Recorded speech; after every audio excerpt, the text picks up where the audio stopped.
सिंह, निर्मल सिंह संघर्ष करो, हम तुम्हारे साथ हैं, निर्मल सिंह संघर्ष करो। हम तुम्हारे साथ हैं। धन्यवाद धर्मपाल राणा जी।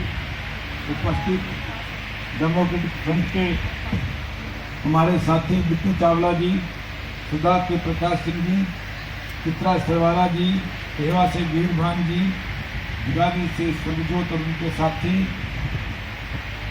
विनोद धीमान जी, गुप्ता जी और युवा नेता जग्गा जी, हरलाल सिंह जी, सुधा तेज प्रकाश सिंह जी और उपस्थित एक लंबे समय से मेरे संघर्ष के साथी रहे मेरे मोर्चा के बहादुर साथियों, मेरे भाइयों, बड़े विस्तार से मुझे इस बात की खुशी है कि आज बहुत ही अच्छे शब्दों में मेरे साथियों ने अपनी बात कही। वैसे तो अब कोई बात छुपी नहीं है और जैसे बिट्टू ने बताया कि 20-30 साल से हम इकट्ठे हैं, शायद नहीं, उस वक्त सरदार प्रकाश सिंह जी 36 साल का था, अब 80 का है। तो चित्रा भी कहती है कि पापा आपके साथी बूढ़े हो गए, दुर्गा सिंह और फलाना चिट्टी दाढ़ियां ही होगी हमारी, पर इस बात की खुशी है कि आज युवा पीढ़ी भी यहाँ है और हमारे देखते देखते देखते देखते संभाल रही है सब कुछ। हमें जब हम यहाँ से विदा होंगे इस तसल्ली के साथ कि ये मिसाल जलती रहेगी। भाइयों, आज की नहीं, आज की कहानी है।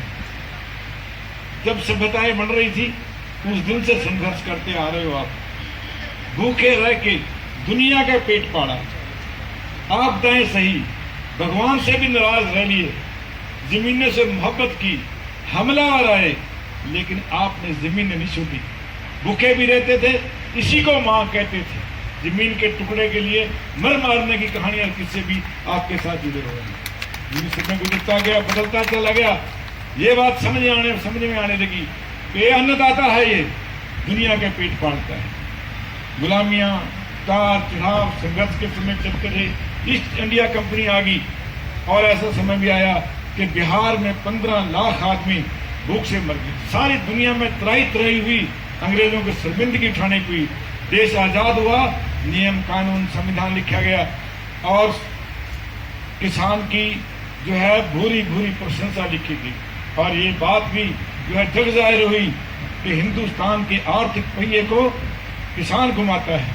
करेंसी भी न थी, दानों के दम पे हुआ करता था। ऐसा वक्त आया कि आबादी बढ़ने लगी और इस खेती हर प्रदेश का देश का प्रधानमंत्री तो लाल बहादुर शास्त्री अमेरिका में कणक मांगने हुआ, लोगों ने कहा भिखारी है गया और नए नए बात आई, जमाना आया, ग्रीन रेवोल्यूशन आई और आपने इस देश के अन्न के अनाज के भंडार भर दिए। आज जो लोग 56 इंच की छाती पर हाथ मारते हैं तो उसके पीछे गर्मी पता किस बात की है? आपके भरे हुए गोदामों के अनाजों की।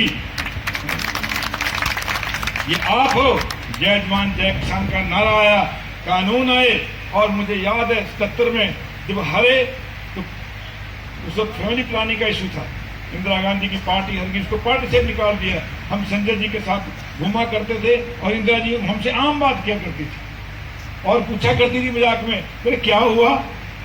हाँ जी, तो जी वो हमें पता नहीं था कि फैमिली प्लानिंग कोई बुरा प्रोग्राम है। तो वो कहती थी तुम्हारे प्रोग्राम की वजह से हारे हैं।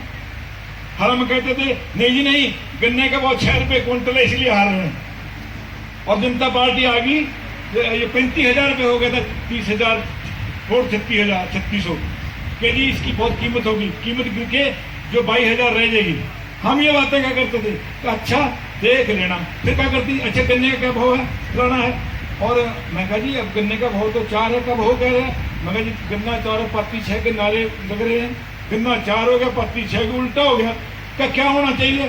कोई लड़का के 9 रुपये होना चाहिए, कोई 10 होना चाहिए, कोई 8 होना चाहिए। वो करती रही। फिर कहने लगी, बैठ के हम नीचे बैठे थे, कहता ये बात तो ठीक है कि किसान तो प्राथमिकता भी रखना पड़ेगा। देखो हम ग्रीन रेवोल्यूशन है, अनाज तो कम से कम भूखों को अनाज तो मिलने लग गया। ऐसी चलते रहे, रात बदल गया। तो उन्होंने पहली दफा एक स्पोर्टिंग प्राइस इंट्रोड्यूस की थी और हेडिंग्स थे अखबारों के कि आज इंडिया में भी जो है एक स्पोर्टिंग प्राइस इंट्रोड्यूस होगी, और वो गन्ने की थी। भाव पता क्या रखा था? 18 रुपए। फिर चलता चला गेहूं की भी दे दी, कणक जीरी की भी दे दी, ये हुई। औरों की चलते रहे, जैसे आलू की कहते जी कच्ची फसल है, नहीं हो सकता, टमाटर की नहीं हो सकता, हुआ नहीं। बाद में धीमे धीमे कुछ कुछ हुआ, पर इफेक्टिव नहीं हुआ। असल बात क्या हुई कि आज तो दाने सब जगह हो रहे हैं। पहले तो हरियाणा पंजाब ही था जो देश को पालता था, और ये जो स्पोर्टिंग प्राइस इफेक्टिव भी ही रहेगी, आज भी इफेक्टिव ही है। आज भी अनाज में सबसे ज्यादा अग्रणी गोदाम भरने में हरियाणा पंजाब ही है, इफेक्टिव भी यही है। वो तो कह रहे हैं कि हमने क्या किया, हम तो ये किया ही किया। अरे भाई, वो तो कहते हैं स्वामीनाथन ने रिपोर्ट भी लागू कर दी। वो कह रहे हैं नहीं एमएसपी तो हटाई नहीं, हटाने की बात नहीं है। आखिर आप ग्रांट कर रहे हो, यहां से भी गायब हो जाएगी, 2-3 साल के बाद देना। अब क्या ले लेंगे तुम्हारी, कोई ले लेंगे 20 दिन बाद सबको, फिर हम टारगेट पूरा हो गया, फिर दिल्ली है फिर किया कर करा के आपका दम तोड़ाएगा और वही ले जाएंगे। और अब कॉर्पोरेट हिस्ट्री की बात आएगी, बस मोहब्बत भी खत्म हो जाएगी हमारी जमीनों से। हमारे बालक आहिस्ता आहिस्ता कॉर्पोरेट स्कीमों को देते जाएंगे, आपकी जमीनों को अगेंस्ट लोन दे दिए जाएंगे, और माफी का भी उनको अधिकार दे दिया जाएगा। तो कंपनी को घाटा पड़ेगा, माफ कर दो। हम इनको ढूंढते फिरते रहेंगे, सर रोड़ा करने की गुंजाइश ले लेंगे, हाथ में धरते कराएंगे, ले लो भाई, ले लो भाई। लैंड होल्डिंग्स कम होगी और धीमे धीमे धीमे धीमे धीमे धीमे हम हमारे शासन को उड़ाने में कामयाब हो जाएंगे। हमारे साधन सीमित है किसान में। भाइयों, आज तो करने रहो, प्रेशर बनाए रखो, आने वालों को तो मान दो।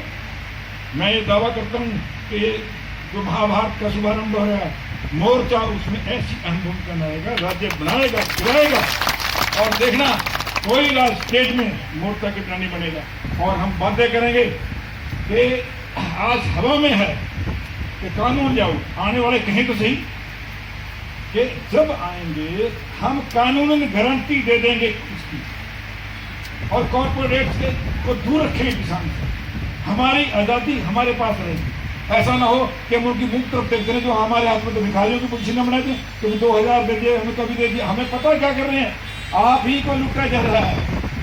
और चुनाव के वक्त कह देंगे तेरे को 10 दे दिए, तेरे को 20 दे दिए, वोटा दे देंगे। फिर इन सब बातों के लिए मुझे खुशी है कि आज आप सड़कों पर जो भी आदमी, और आप रूल्स कहाँ गए आज हाथरस में, लॉ एंड ऑर्डर देखो, दो बेटियों को कोई गिनती ही नहीं थी, कोई गिनती ही नहीं रही।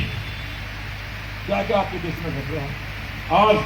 मुझे तो याद है कि हमारे बुजुर्गों ने कहा था, देख रहे थे कदम सिंह से बची होगी, ये पेश पर लगाए थे 70 दफा जब जनता पार्टी बनी थी। खेरू खेरू हो गए, नंगे हो गए, 2.5 साल में वापस हो गए। आज भी ये वही है।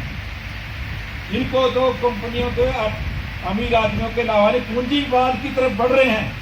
देश को कंपनियां चलाएंगे, वे चलाएंगी और चलाएंगे और चलाएंगे और आपके सामने। इसी के लिए आपकी आवाज ये मत सोचो कि हम सड़कों में बैठे हो, इसका कोई असर नहीं। कोई बात नहीं, दुनिया का नहीं, सारी दुनिया में आपने जो है झंडा गाड़ दिया, कोई झुकना पड़ेगा सरकार को।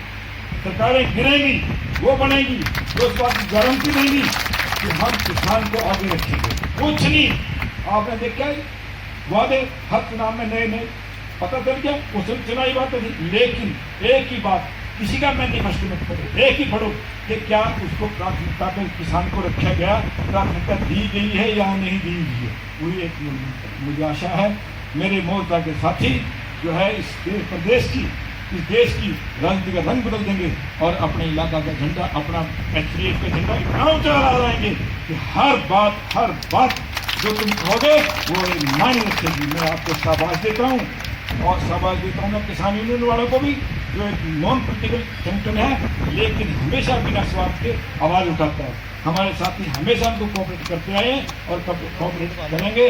अब आप चित्रा के साथ सब साथी लाइन में जाके और मेमोरेंडम देंगे। आपका बहुत बहुत धन्यवाद, मेरे बहुत बहुत शाबाश आपको। Thank you very much.